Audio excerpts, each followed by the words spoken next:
அவருடைய அந்த இசையும் அந்த பாடலும் தான் அவருக்கு சொந்தம்.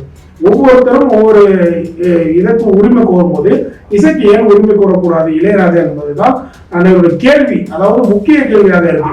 அந்த திரைப்படத்தில் இடம்பெற்றிருக்கக்கூடிய தன்னுடைய பாடலை தனக்கு என்னுடைய அனுமதி இல்லாமல் பயன்படுத்தியதற்காக நீங்க எனக்கு 2 கோடி கொடுக்க வேண்டும் என்று இளையராஜா அவர்கள் வந்து கேட்டிருக்காங்க. இளையராஜா அவர்களுக்கு தூக்கி போடுவது போல ஒரு 60 லட்சத்தை வந்து கொடுத்திருக்காங்க. அந்த 60 லட்சம் வந்து இளையராஜா அவர்களுக்கு கொடுத்த ஏற்புக்குரிய ஒரு தொகையே கிடையாது. இளையராஜாவா அவர் ஒரு மனிதரேமே இல்லாதவர், இளையராஜாவா பேராசை பிடித்தவர், இளையராஜாவா மிக மிக மிக மோசமானவர் அப்படின்ற ஒரு பெயரை வந்து சில விஷ ஜந்துக்கள் பரவி கொண்டு இருக்கிறது. தன்னுடைய பாடலை வந்து இளையராஜா பாடல் வந்து எஸ்பிபி அவர்கள் வந்து தன்னுடைய மேடைகளை பயன்படுத்தி கொண்டார் என்ற இளையராஜா அவர்கள் தன்னுடைய வக்கீலர் மூலமாக நோட்டீஸ் அனுப்பி அதற்கு உரிய விளக்கங்களை கேட்டிருந்தாரு.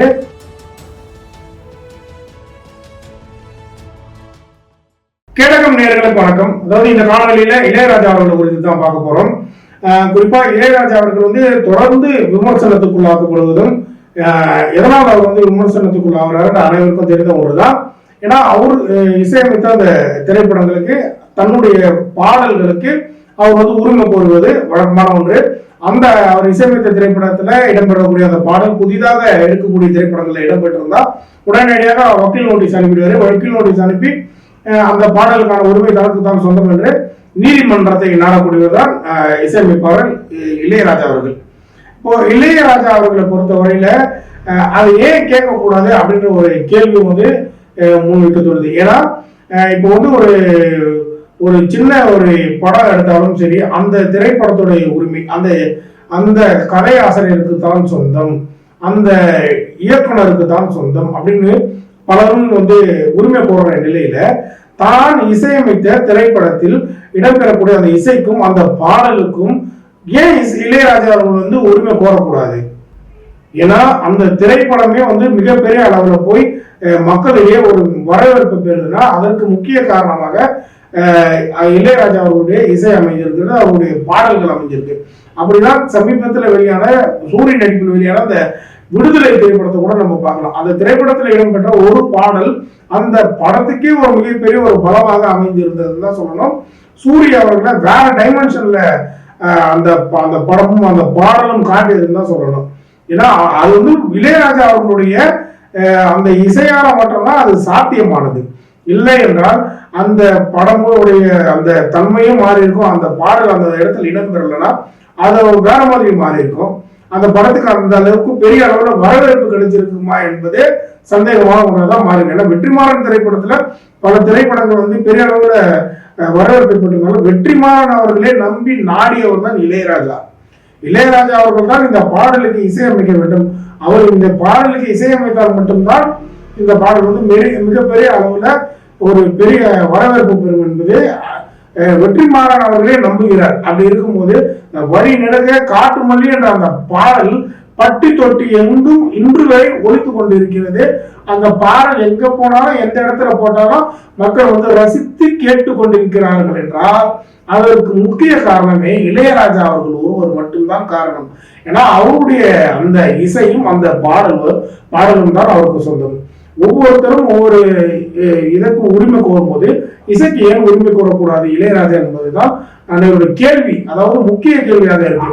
குறிப்பா வந்து ஒரு யூடியூபே எடுத்துக்கிறாங்க. யூடியூப்ல வந்து தான் வெளியிடக்கூடிய ஒரு வீடியோக்கள் வந்து அந்த வீடியோக்கள்ல இன்னொருத்தர் அந்த வீடியோவை பயன்படுத்திட்டா அதுக்கு காப்பிரைட்ஸ் கொடுக்கும்.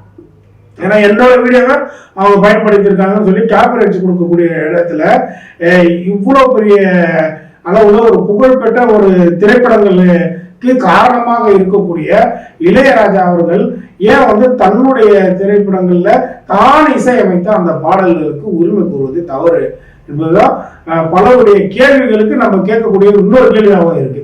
ஏன்னா இப்போ இந்த மஞ்சுமால் பாய்ஸ் இந்த திரைப்படம் வந்து ஒரு மிகப்பெரிய அளவுல வரவேற்பு பெற்றிருக்கு.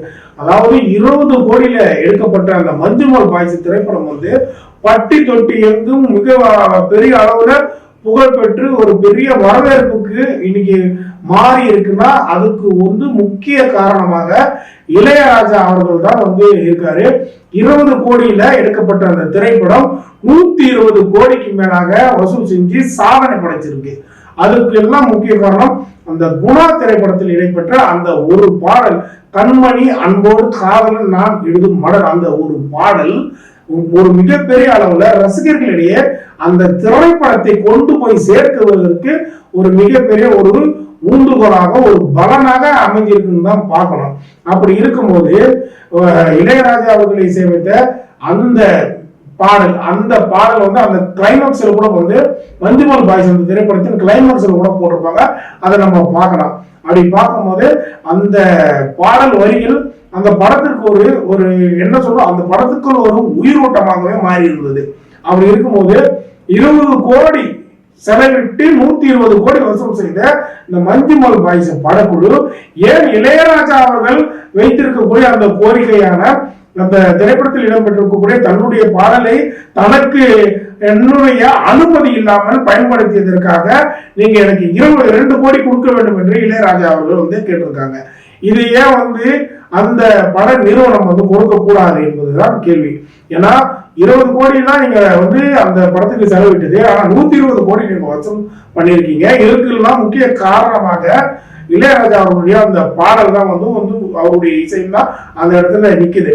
என்ன காரணம்னா அந்த கிளைமாக்ஸ்ல அந்த ஹீரோ அவரை கட்டி மேல தூக்கிட்டு வரும்போது அனைவருக்கும் அந்த தியேட்டர்ல இருக்கக்கூடிய அனைவருக்கும் ஒரு கூஸ் பம்ப்ஸாக அமைந்தது அந்த ஒரு பாடல் தான். அந்த கண்மணி அன்போடு காதலன் எழுதும் அந்த பாடல் தான் ஒரு மிகப்பெரிய அளவுல அந்த படத்துக்கு ஒரு பெரிய பலனை சேர்த்திருக்கு. அப்படி இருக்கும்போது 120 கோடி வசூல் செய்த இந்த மஞ்சுமல் பாய்ஸ் படக்குழு ஏன் இளையராஜா அவர்கள் கேட்ட அந்த 2 கோடியை கொடுக்க கூடாது, 2 கோடி ஏன் அவருக்கு தரக்கூடாது என்ற கேள்வி முன்வைக்க தோணுது. ஏன்னா இவர்கள் ஒரு தரப்பு இல்லாம பல தரப்பு பேச்சுவார்த்தைகளுக்கு பிறகு இளையராஜா அவர்களுக்கு தூக்கி போடுவது போல ஒரு 60 லட்சத்தை கொடுத்திருக்காங்க. அந்த 60 லட்சம் இளையராஜா அவர்களுக்கு கொடுத்த ஏற்புக்குரிய ஒரு தொகையே கிடையாது.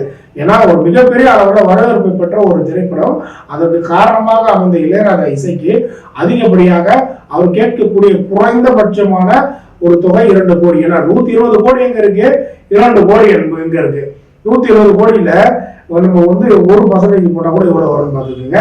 ஆனா இளையராஜா அவர்கள் கேட்டிருக்கக்கூடிய அந்த தொகை அந்த படக்குழு கொடுத்து அவருக்கு உரிய மரியாதையை கொடுத்திருந்தால் இந்த மஞ்சுமல் பாய்ஸ் படக்குழுவை பாராட்டி இருக்கலாம். தொடர்ந்து இளையராஜா அவர்களை விமர்சனம் செய்வதே ஒரு தரப்பு ஒரு மக்களுடைய கோரிக்கையாகவே பல இடத்துல அவர் ஒரு விவாத பொருளாக மாறுவதற்கு ஒரு குறிப்பிட்ட ஒரு சமூக விரோதிகள் சொல்லலாம், சமூக விரோதிகள் ஒரு மோதலி கும்பல் அப்படின்னு கூட சொல்லலாம். அவர்கள் தான் இளையராஜா அவர்கள் ஒரு இழிவான பழிக்கு ஆளாக்கப்பட அவர் பேருக்கு ஒரு களங்கம் விளைவிக்க காரணமாக சில விஷ ஜந்துக்கள் சுத்திட்டு இருக்கு. இளையராஜா எது செஞ்சாலும் அதை ஒரு தவறான கன்னடத்துல பொதுமக்களிடையே கொண்டு போய் சேர்த்து இளையராஜா அவர்களுடைய பேரை கெடுத்து அவர் இளையராஜாவா, அவர் ஒரு மனிதரேமே இல்லாதவர், இளையராஜாவா பேராசை பிடித்தவர், இளையராஜாவா மிக மிக மிக மோசமானவர் அப்படின்ற ஒரு பேரை சில விஷ ஜந்துக்கள் பரவி கொண்டு இருக்கிறது. அதுக்கு அவங்களுக்கு அதுதான் வேலை. இளையராஜா அவர்கள் என்ன எது மாதிரியான வேலைகளை பார்க்கிறார், என்ன இது பண்றாரு, எதில் சிக்குவார், அதை எடுத்து நம்ம வேலை பார்க்கலாம் அப்படின்றத இந்த விஷ ஜந்துக்கள் செஞ்சிட்டு இருக்காங்க. குறிப்பா இளையராஜா அவர்கள் தலித் என்பதனாலே பழி வாங்கப்படுகிறாரு அப்படின்ற ஒரு கேள்வி முன்வைக்க தோணுது. இளையராஜா அவர்கள் ஆரம்ப கட்டத்தில் அம்பேத்கரும் நரேந்திர மோடியும் ப்ளூ கிராப் ஃபவுண்டேஷன்ல ஒரு கட்டுரை எழுதிய போது கூட இளையராஜா அவர்கள் அதற்கான விளக்கங்களை கொடுத்திருந்தாரு. அதே நேரத்தில் இளையராஜா அவர்களை புரிந்து கொண்டவர்களுக்கு தெரியும் இளையராஜா அவர்கள் ஏன் அந்த முடிவுக்கு தள்ளப்பட்டார் என்பதெல்லாம் அவரை புரிந்து கொண்டவர்களுக்கு தெரியும். ஏன்னா இந்த தமிழ்நாட்டில் இருக்கக்கூடிய அனைத்து அரசியல் மேடைகளிலுமே கம்யூனிஸ்ட் தொடங்கிய காலத்தில் இருந்து இளையராஜாவுடைய இசை பல மேடைகள்ல இசையமைக்கப்பட்ட பல தெரு நாடகங்கள்ல அவர் இசையமைச்சிருக்காருன்றது, பல அரசியல் மேடைகள்ல இசையமைச்சிருக்கிறது பலரும் அறிந்த ஒன்றுதான். அந்த கட்சி வளர காரணமாக இருந்தவர் இளையராஜா அவர்கள் தான்.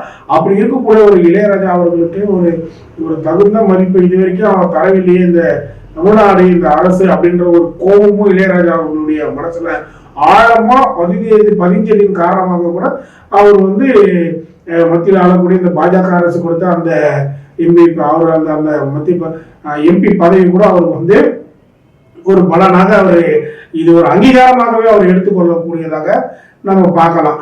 ஆனா இளையராஜா அவர்கள் தொடர்ந்து விமர்சனம் செய்வதற்கு என்ன காரணம் என்று பார்த்தா இது மாதிரி விஷ ஜந்துக்கள் தான் காரணமா இருக்கு. இளையராஜா எப்போ சிக்குவாரு, எப்ப என்ன வச்சு அவர் எதில் சிக்க வைக்கலான்ற இந்த விஷ ஜந்துக்கள் தான் முக்கிய காரணமா இருக்கு.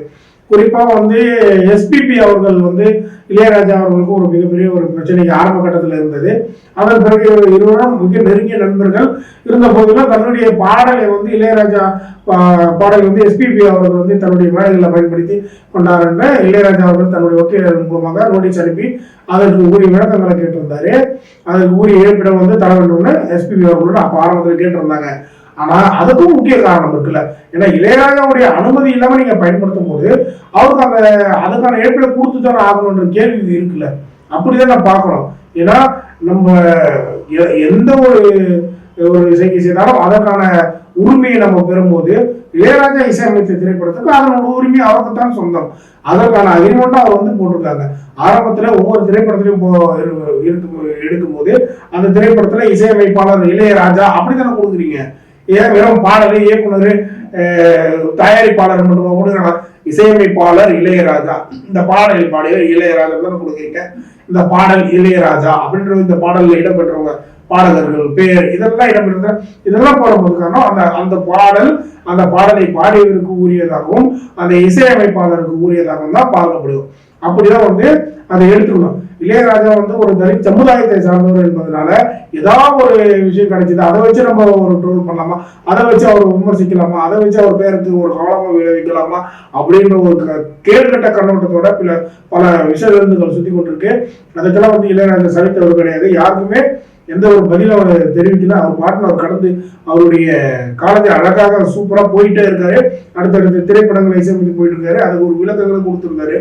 சில விமர்சனங்கள் இருந்த நேரத்தில் என்னுடைய வேலையை நான் சரியாக பார்த்து கொண்டிருக்கிறேன்னு இளையராஜா தரப்புல அவரே தெரிவிச்சிருந்தாரு. அதெல்லாம் நம்ம பார்த்திருந்தோம். ஏன்னா ஒரு பாடலுக்கு ஒரு மிகப்பெரிய ஒரு பலத்தை சேர்க்கக்கூடிய ஒரு இசையை கொடுக்கக்கூடியவருமான இளையராஜா அவர்களுக்கு வந்து மஞ்சுமல் பாய்ஸ் படக்குழுவாக இருப்பவர்கள் அந்த தொகை வந்து 60 லட்சம் தொகை வந்து மிக மிக மிக மிக குறைவான தொகையாக தான் பார்க்கப்படுது. ஏன்னா இளையராஜா அவர்கள் இசைக்கு அது வந்து ஊதிய தொகை கிடையாது. இந்த படத்துக்கே மிகப்பெரிய பலனை சேர்த்தது, படத்துக்கே மிகப்பெரிய பலனை கொடுத்தது. அப்படி இருக்கும்போது அந்த படம் 120 கோடி கலெக்ஷன் செய்ய முக்கிய காரணம் இளையராஜா. அவர் கேட்கக்கூடிய அந்த தொகை அவருக்கு கொடுத்திருந்தால் அவர்கள் பாராட்டுக்குரியவர்களாக பார்க்கலாம். வளர்ந்து வரக்கூடிய நேரத்தில் அவர் தேவைப்படுறார், வளர்ந்துட்ட பிறகு அவர் தேவைப்படலைன்றது வந்து மிகப்பெரிய ஒரு கவலைக்குரியதாக தான் நம்ம பார்க்கிறோம். அதே நேரத்தில் இளையராஜா அவர்களை பொறுத்தவரையில ஒரு மிக மிக மிக அமைதியானவரும் கூட அப்படிதான் பார்க்கணும். அவருடைய வேலை அவர் சரியா செஞ்சுட்டு இருக்கிறதா பார்க்கணும். இந்த காணொலி உங்களுக்கு பிடிச்சிருந்தா இதுல நீங்க கமெண்ட்ல சொல்லுங்க. இளையராஜா அவர்களை விமர்சிக்கக்கூடியவர்கள் எப்படிப்பட்டவர்கள் என்று நம்ம தெரிந்து கொள்ளலாம். நன்றி, வணக்கம்.